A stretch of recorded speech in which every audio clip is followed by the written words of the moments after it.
Hello everyone and welcome to another episode of Tom's Gadget Garage. Today I'm going to be doing a 300-mile review on the Lectric ONE E-Bike. Now back in 2024 when Lectric first announced this bike, along with its high-tech and maintenance minimizing features, I knew I had to get my hands on one of these things. So I went ahead and dropped the $2,300 on the pre-order, and within about a month it arrived at my doorstep in excellent condition. And since then I've racked up over 300 miles on this bike, taking it through a gauntlet of tests to really get a good understanding of what the Lectric ONE's strengths and weaknesses are. And so what I'm going to do today is go over the results of those tests, as well as what my experience has been, and ultimately who I think this bike is most appropriate for. And if at any point in time you want to double click into any of the topics that I go over today, I will be sure to include a link in the description below to the entire video series that I made on this bike, including the unboxing, feature overview, and first impressions ride, our throttle-only range test, our pedal assist 3 range test, our hill climb up 17.5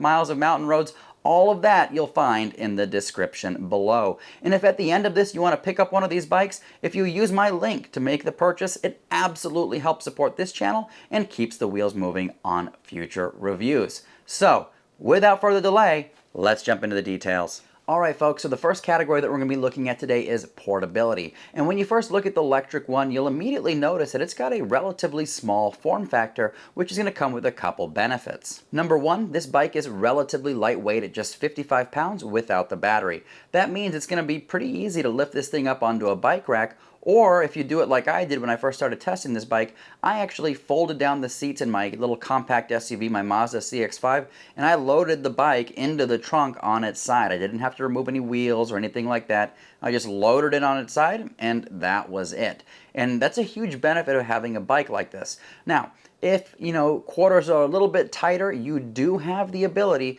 to fold down the actual handlebar assembly, which will allow this to get into a little more of a compact form factor. You can also lower the adjustable seat, and if you need, you can also remove the front tire, which, get this, comes off really easy with a quick release through axle. So you pop that out, pop the front tire off, and now you've got more room to store this in the trunk of your car. The second benefit of this being a more compact bike is that it's got a very nimble ride. And keep in mind, the Lectric ONE is built first and foremost as a city commuter bike, and it absolutely excels in that regard. And so if you've got to take tight turns or ride around in crowded places, or places where you might not have a lot of room to maneuver, this bike does really well in those conditions. Now don't let that small size fool you, because this bike has a maximum carrying capacity of 330 pounds, which includes up to 20 pounds on the front rack, as well as up to 30 pounds on the rear rack. Next up is going to be ride position, which is going to be really important for a lot of folks, because there's some bikes out there that really have you kind of in a hunch down position, with your hands there, your back curved, stuff like that. And then you have commuter style e-bikes like the Lectric ONE, which have a more upright position. And to be honest with you, that's what I prefer on this type of bike. Now the good news is it does have an adjustable ride position. So number one, you can adjust the seat height to your liking. And number two, the actual handlebar assembly on this bike is fully adjustable. So it's got a quick release action on there, and you can lower the handlebars, extend the height of the handlebars, move them forward, move them back, as well as adjust the angle on the handlebars themselves. That way you have a very good opportunity to find the perfect riding position for your needs. Now, given this is an electric bike, I have to talk about the battery, and the good news here is the Lectric ONE comes with a 48 volt 14 amp hour battery, which is good for 672 watt hours of capacity. Now, what does that mean? Well, according to Lectric, in the most ideal conditions with a 180-pound rider riding around in the lowest level of pedal assist, you can expect approximately 60 miles in theoretical range, but of course I'll be going over all the range test data later on in the video. Now the battery on this bike is certified to the UL 2271 standard, and the bike as a whole is certified to UL 2849, which basically means that Lectric went the extra mile to ensure the safety of not only the battery, but all the electrical components on this bike. One of the things that I like about the battery on this bike is it is externally mounted just behind the rear seat tube. And what I like about that is it makes it easy to take the battery on and off the bike. So you can charge the battery up when it's connected to the bike, or you can take it off and charge it separately, maybe indoors. And this bike does come with a 2 amp hour charger. So given this is a 14 amp hour battery, you're looking at approximately 7 hours of charge time from completely empty to completely full. And a really nice feature that Lectric included on the battery itself is a little quick charge status indicator. So you can actually click the little button on the top and it will show you with the LEDs how much battery is remaining in there. You don't actually have to turn on the bike to figure out your state of charge. And if you're worried about the security of an externally mounted battery, no need to worry because Lectric does include a key and you actually have to use the key to remove the battery from the bike. So you don't have to worry about locking up your bike outside of a store and somebody running off with your battery because they're not going to be able to do it unless they have the key. Alright, so now that we've gone over all the details for the battery, what kind of real-world range can we expect out of the Lectric One? Well, as I mentioned, Lectric does claim kind of that high water mark of 60 miles in the most ideal conditions riding around in Pedal Assist 1. In reality, most people are riding around in Pedal Assist 2, Pedal Assist 3 for their daily rides. Me personally, I usually stick to Pedal Assist 3, and that's what I use for my range test. Now in this range test with 100% charge riding around on the same course that I test all my e-bikes and scooters on, I was actually able to get 37.1 miles of real-world range, and that's with me weighing in at approximately 200 pounds. And so for me, anything above 30 miles is really good because that's going to meet the needs of most folks. But I didn't stop there with my range test. I also did a throttle-only range test with the pedal assist level set to 3. And in that particular test, I was able to get 32.5 miles of real-world range, which is 2.5 miles above and beyond the actual limits that Lectric said this bike could potentially get. So it actually outperformed the expectations. So whether you intend to ride this bike around with pedal assist or with throttle only, you should be able to get some decent range out of this bike. Next on the agenda is going to be top speed and acceleration. But before I go into those results, let's go ahead and talk about what is actually powering this bike. So we know we've got a 48 volt system, and it's that 48 volt system that powers a 750 nominal watt motor, which when the battery is fully charged can crank out 1,310 peak watts of power as well as 85 Newton meters of torque. And I'll tell you what, when Lectric first launched this bike back in 2024, it actually had the highest power to weight ratio of any e-bike on the market. And the beautiful thing is that the motors on this bike are Lectric's M24 pseudo motors, which are significantly quieter than a lot of the other 750 watt bikes that I've tested on this channel. An important thing to call out is that this bike does use a cadence sensor paired with Lectric's PWR system. So a lot of cadence sensors out there use 12 magnets to measure the movement of the pedals. And as long as those pedals are moving, doesn't matter how fast you're pedaling or how hard you're pressing on those pedals, as long as they're moving, the bike will deliver power. What Lectric has done is they've incorporated not 12 but 96 simulated magnets, which is going to give you a higher resolution to that detection of those pedals moving, which means you're going to have more immediate power delivery. And with the PWR system, you're also going to get very smooth transitions between those levels of pedal assist. There's no kind of jerky, abrupt acceleration between those levels of pedal assist. And I'll tell you right now, I have a huge appreciation for that because it makes the overall ride experience buttery smooth. So getting back to our speed test, this bike does come out of the box as a Class 2 e-bike. That means that both throttle and pedal assist are restricted to 20 miles an hour. However, you do have the option to unlock the bike to Class 3 mode, which will still have the 20 mile an hour restriction on throttle, but it will allow you to pedal the bike up to 28 miles an hour. And so for my speed test, I tested both throttle only as well as pedal assist. So let's go ahead and start with the throttle only footage. All right, folks, so we're out here with the Lectric One about to do our top speed and acceleration test. For this particular test, I'm going to go ahead and use the Draggy GPS performance monitor, and I do have a GPS receiver mounted to my helmet, and of course we'll be using the Draggy companion app. And I am going to be doing throttle only first. We do have pedal assist set to 5, which will give us the most performance out of that throttle. So we're going to go ahead and get started with this test in 3, 2, 1, go. All right, solid pickup. You can hear the pinion gear shift system shifting gears for us. so that if we were to start pedaling, we'd be ready to rock and roll. But it looks like we already hit 20 miles an hour. We'll keep it going for a little bit longer. All right, we're gonna go ahead and call it there and see how we did. All right, folks, so as you can see, this bike gets up to speed. I showed you one segment. I typically do speed tests in one direction, and I do it in another direction to account for any kind of wind. And on this particular test, I was able to reach a top speed of 19 miles an hour in 7.19 seconds. And that's with the settings set to their default level. If you want to go into the advanced settings of this bike and increase the acceleration strength, you can absolutely do that, but I typically do my tests with everything in the default settings. So now that you've seen how this bike performs in throttle-only mode, let's see how this thing does in Class 3 mode using pedal assist. We're going to go ahead and get started here in 3, 2, 1, go. All right.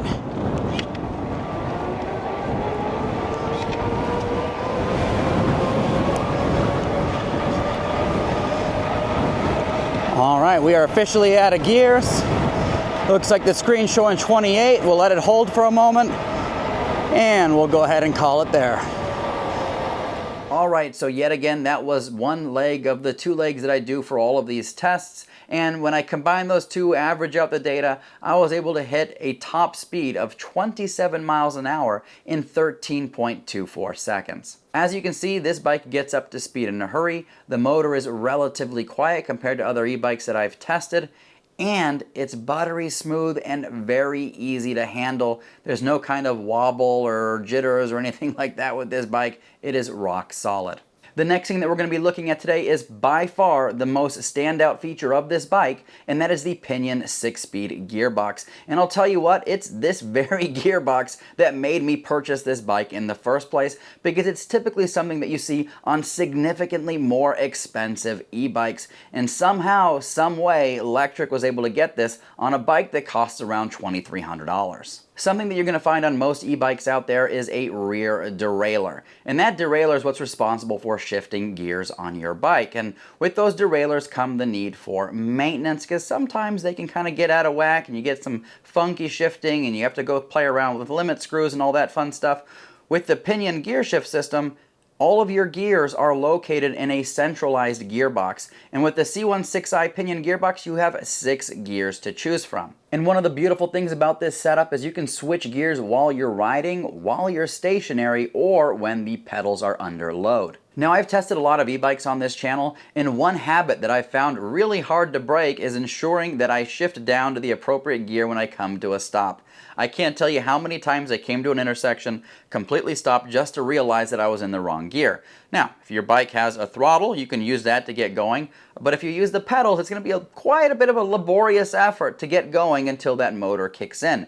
The beautiful thing about the Pinion gearbox is it comes equipped with Smart Shift technology, specifically a Start Select feature. So when you go into the app, and yes, this gearbox has an app, you can actually go in there and set your preferred starting gear. So whatever gear you want to start with when you're at a complete stop. And so let's say I'm rolling up to that intersection and, oh, dang it, I forgot to, downshift before I came to a stop. I don't have to worry about it, because as soon as I do stop, that gearbox is going to automatically shift into the gear that I specified. That way, when the light turns green, I'm in the right gear to get going in a nice, safe manner. And of course, the gear shift on this bike is all electronic, so you've got 2 buttons there that you can use on the right handlebar, and you click them and you hear the gear shift. You click them, you hear the gear shift. And when you get to the very end of the gear range, it will beep and let you know that there are no more gears to be had.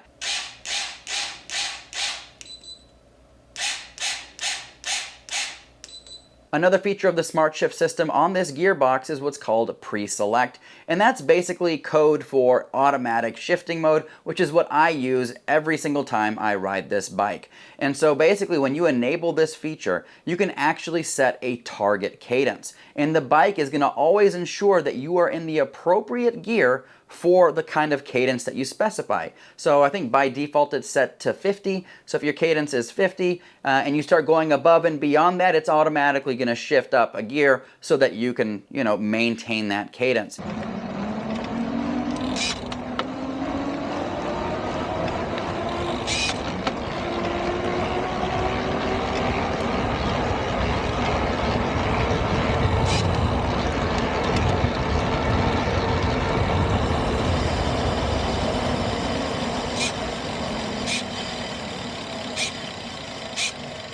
And so that essentially gives you automatic shifting. Now, one thing to call out is that it doesn't shift while you're pedaling. You just have to pause and it'll shift, and then you continue pedaling again.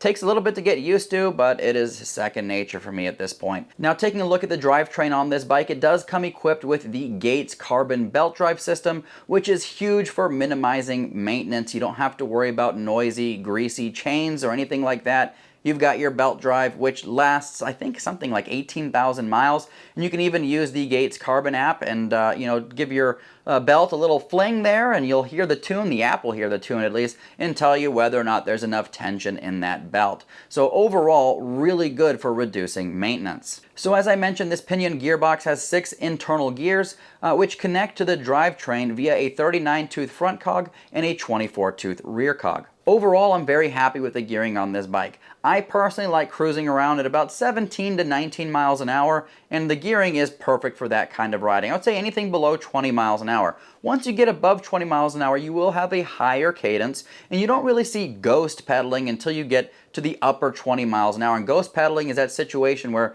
the bike is moving faster than you can possibly keep up with pedaling while maintaining resistance on those pedals. Me personally, I like to have resistance on the pedals at all times. I don't like that kind of ghost pedaling effect, which, to be honest with you, it doesn't matter if you can keep up with the pedaling or not, because this bike does come with a cadence sensor. So as long as those pedals are moving, the bike is going to deliver power. So to wrap up the gearbox and drivetrain section, I've got to say, as soon as you ride a bike like this, every time you go out and ride another bike with a chain and derailleur, you're going to think that you're riding on a historical artifact.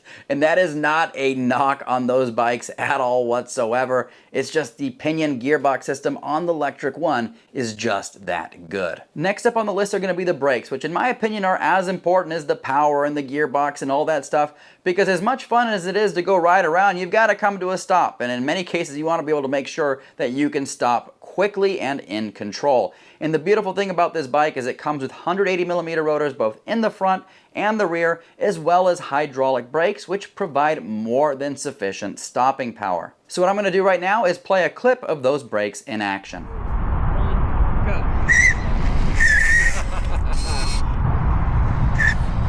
More than enough stopping power.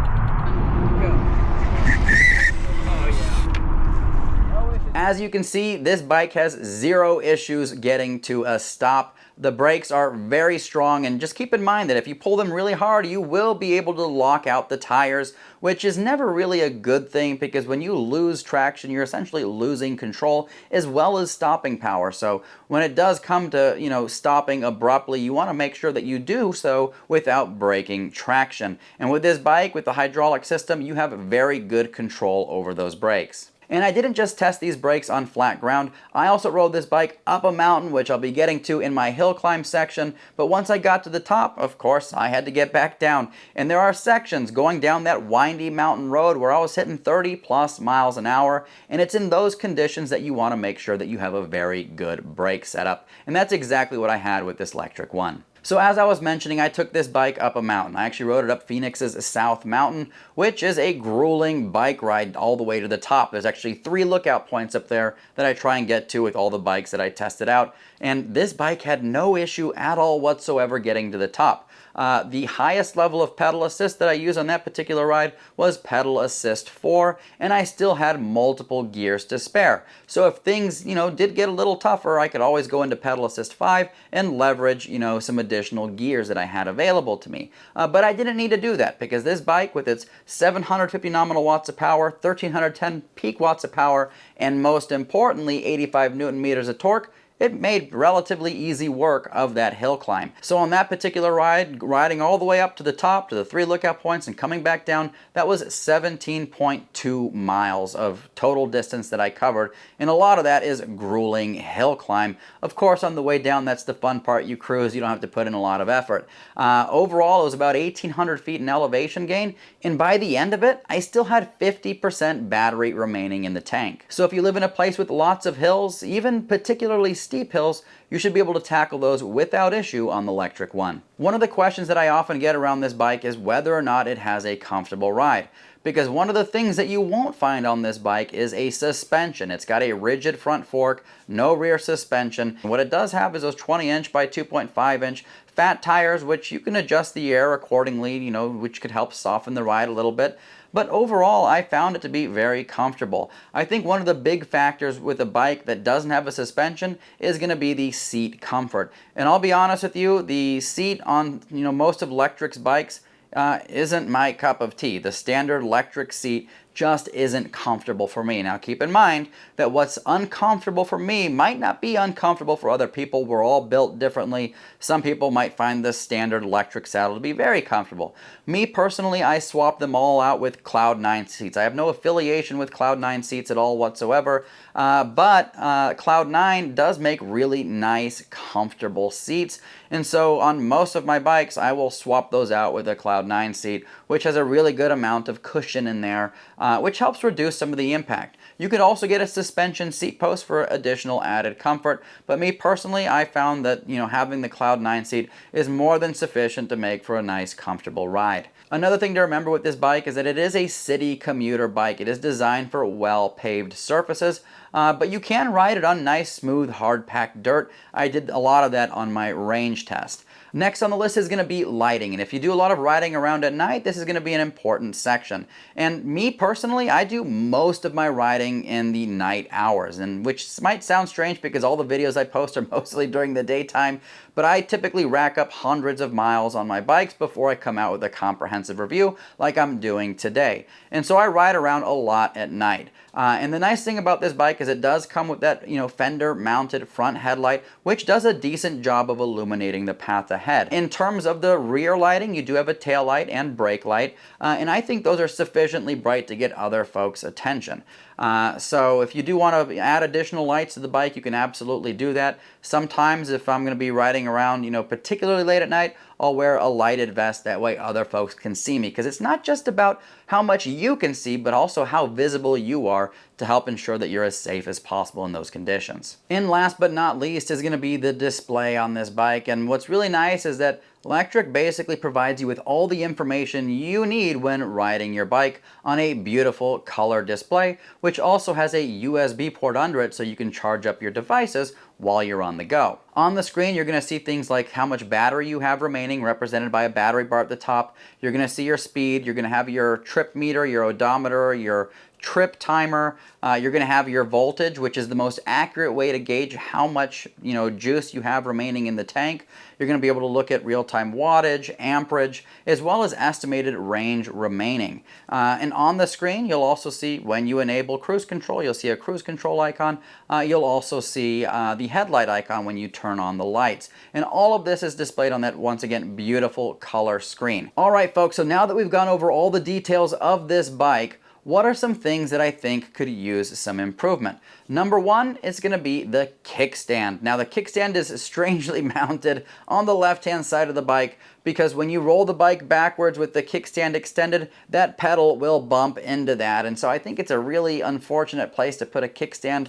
I would have liked to see it, you know, positioned back, or maybe a different style kickstand implemented, because it does interfere with that. And I'm honestly, you know, moving and shuffling bikes back and forth all the time, and it's always that Lectric one that's getting stuck on that kickstand. So future iterations, they need to address the kickstand. Number two on my list is going to be cruise control, and that's a really nice feature to have on this bike, especially when you're riding around on long, uninterrupted, you know, stretches of road.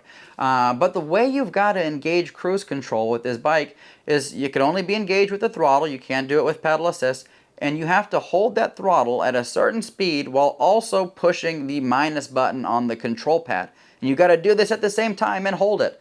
And once you're able to do that, it'll engage cruise control. The thing that is a little problematic with this is that, you know, at least on my Lectric one, that throttle doesn't give you very granular control. It's just a slow, gradual increase to full speed, depending on how long you hold it. So sometimes maintaining that speed to engage cruise control can be problematic. Number three, this bike does have a rear rack, and I use it with my rear saddlebag all the time, but I did have to use one of my smaller saddlebags because the rack itself doesn't have very much length to it. It's relatively short, and so some of my bigger saddlebags that I've used on bikes like the XP 3.0, the X-Peak are a little bit too long. They hang over and it's just not a good look.